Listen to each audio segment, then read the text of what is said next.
Hey guys, welcome back to the channel and welcome to my second book review. And today we're going to be talking about The Charisma Myth by Olivia Fox Cabane.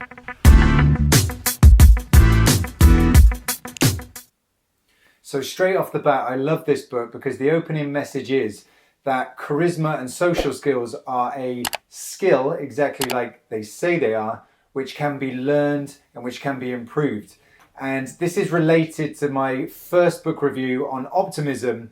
And a lot of people I speak to, and myself back in the day, I used to think, I don't have charisma. It's some magical thing which you're born with. You either have it or you don't. And that is not true. You can improve and hone your social skills. It's what politicians do. It's what actors do. It's what all kinds of people do. And this kind of book, this particular book, can help you with that. So there are many reasons why I would actually recommend going out and paying the full price for the full book. It is useful from cover to cover and the information is really easy to digest.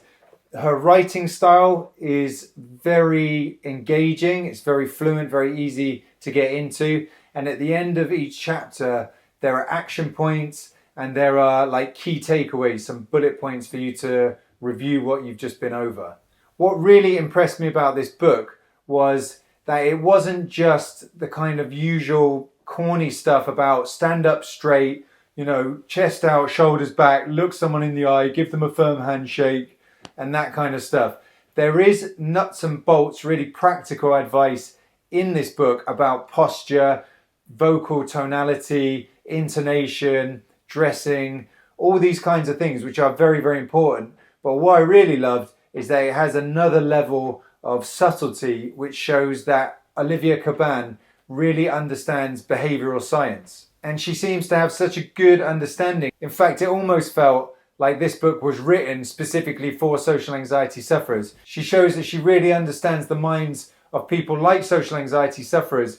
She talks about how if you see a negative expression on someone's face, we will often interpret that as something about us. It's personalizing what's going on with them. So that's just one example, and I was very impressed with that kind of level of insight, which I felt showed she really understood the kinds of people like us, like SAD sufferers, who need help with their social charisma and with their social skills. As with all my book reviews, there are no affiliate links. I'm not plugging this to make a commission or anything like this. So I'm going to go ahead and give this 2 thumbs up and say that it is well worth paying the full price for the paperback or the Kindle version. I actually have this and I also have the Kindle version. That's how much I liked the book.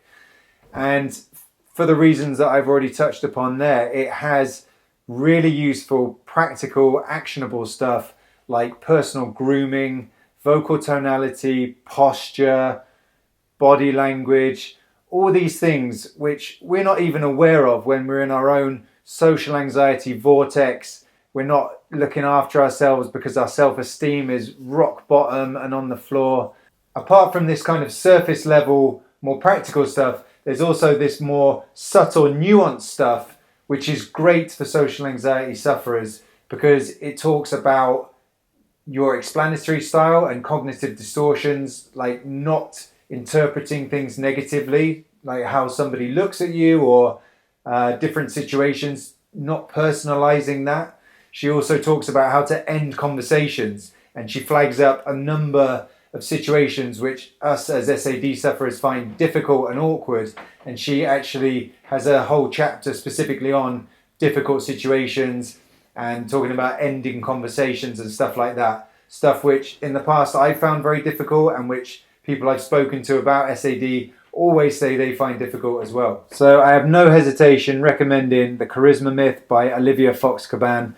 Go out and get yourself a copy, read up on what she's saying, implement what she suggests at the end of each chapter, because we all know it's very easy to read a bunch of theory and then not take action on it. So get a copy, get out there, take action, step up your grooming, step up your dress sense, your posture, your vocal tonality, your eye contact, your handshake, and also work on the other more subtle stuff, on ending conversations and all the rest of it. So that's my recommendation for this week.